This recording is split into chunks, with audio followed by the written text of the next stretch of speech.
जब भी मन में गंदे ख्याल आए, बुरे विचार आए, उस समय हमें क्या यूज करना चाहिए या इन थॉट्स को कैसे कंट्रोल करें, इन विचारों से कैसे निपटे, इसी बात को आज के इस वीडियो में समझने की कोशिश करते हैं।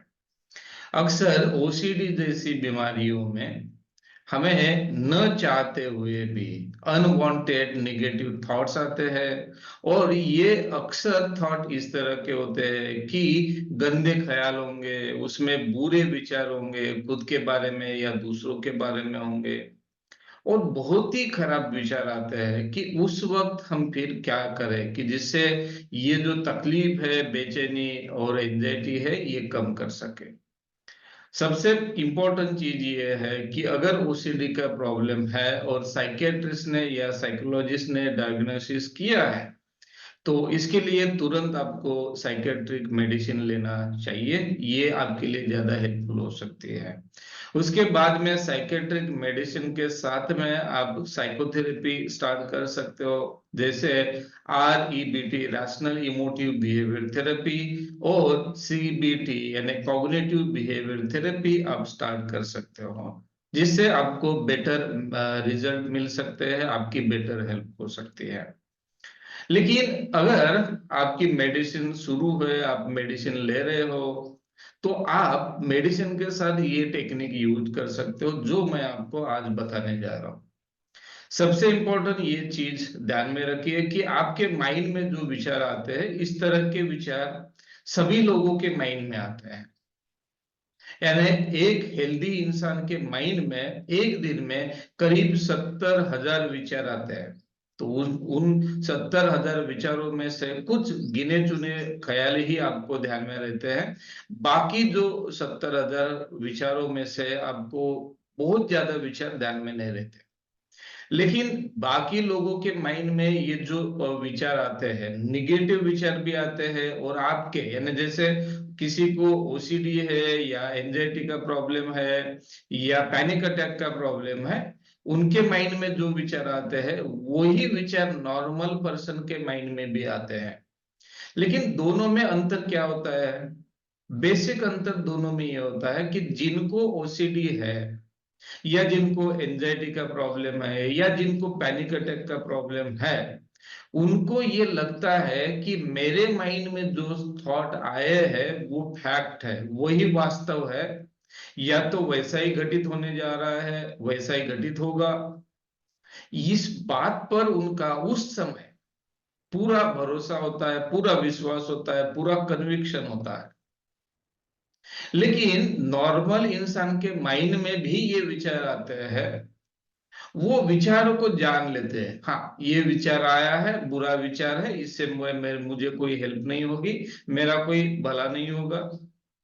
और ये बात वो जानते भी है कि ये मेरा विचार है, ये वास्तव नहीं है, ये मेरा ओपिनियन है, ये वास्तव नहीं है।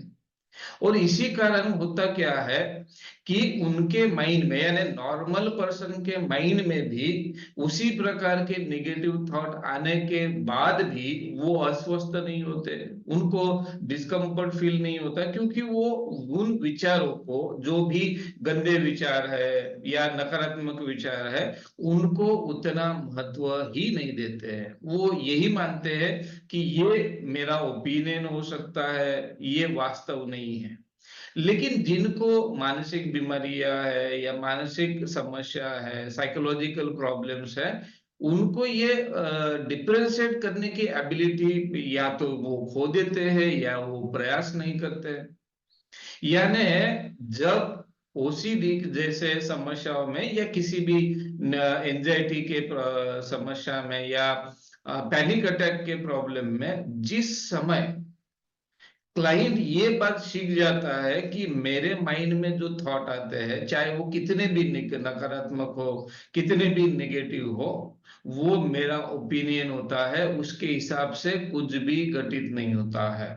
ये बात जितनी बार क्लाइंट एक्सपोज करेगा, खुद को ही एक्सपोज करेगा, उतनी उस व्यक्ति की ये जो एंजाइटी वाली प्रॉब्लम है, ओसीडी वाली प्रॉब्लम है, वो मैनेजेबल होगी, ज्यादा से ज्यादा वो व्यक्ति मैनेज कर पाएगा। तो इस टेक्निक का यूज आप जरूर करें कि जब भी आपके माइंड में थॉट आए तो उसको ऑब्जर्व करें, क्योंकि ये थॉट आने से कुछ भी बिगड़ता नहीं है, कुछ भी आपका पैर कम हो गया, आपको बुखार हो गया, ऐसा कुछ नहीं होता है। सिर्फ ये मन में थॉट रहते हैं, उनको उतना इम्पोर्टेंस मत दीजिए। आए थॉट तो आने दीजिए, जाएंगे, अपने आप आए हैं अपने आप जाएंगे। लेकिन आप उन पर एक्ट करते रहोगे, उनका मनोरंजन करते रहोगे, उनको आप हंसाते रहोगे, उनका एंटरटेनमेंट करोगे, तो वो थॉट तो बार बार आएंगे। जैसे मान लो कि आपके घर में एक मेहमान आया है, आपको पसंद नहीं है। आपके घर में एक मेहमान आया है, वो आपको बिल्कुल पसंद नहीं है, लेकिन जैसे वो मेहमान आया, आपने उसका आदर तिथ्य करना स्टार्ट किया, या आपने उसका द्वेष करना स्टार्ट किया, और आपने उसको जो चाहिए वो चीजें दी, उनको तरह तरह से बातें की, और उनके साथ आपने कम्युनिकेशन अच्छा बनाया, तो क्या वो दूसरे दिन भी नहीं आएगा? वो जरूर आएगा। दूसरे दिन भी आएगा, तीसरे दिन भी आएगा, क्योंकि आपने उनके उसकी ट्रीटमेंट अच्छी थी।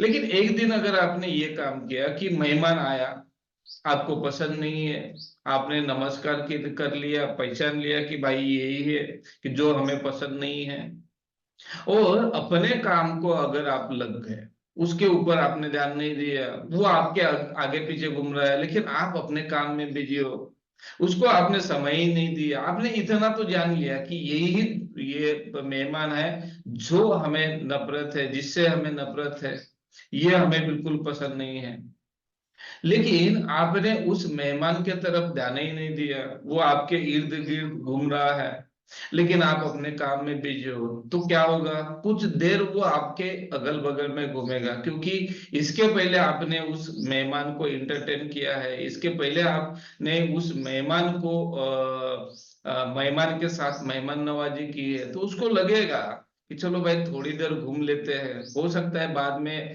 भाई साहब का मन पलटे। लेकिन अगर आपने कितना भी वो कोशिश कर रहा है, फिर भी अगर आपने मैं उस मेहमान के तरफ ध्यान दिए ही नहीं, तो वो थक जाएगा और अपने आप निकल जाएगा। दूसरे दिन भी आने की कोशिश करेगा, आएगा, लेकिन उसको जल्दी ही समझ में आएगा कि आज भी ये इंसान मुझे घास डालने वाले नहीं है। 2 दिन, 3 दिन, 4 दिन ऐसे हो गए, पांचवे या छठे दिन में वो आएगा क्या? नहीं आएगा, क्योंकि उसको पता ही चल जाएगा कि इनके पास जाने से कोई फायदा नहीं है, वो ना मुझे देखने वाले हैं और ना ही मेरा एंटरटेन करने वाले हैं। तो यही आपके गंदे ख्यालों का होता है या नेगेटिव विचारों का होता है।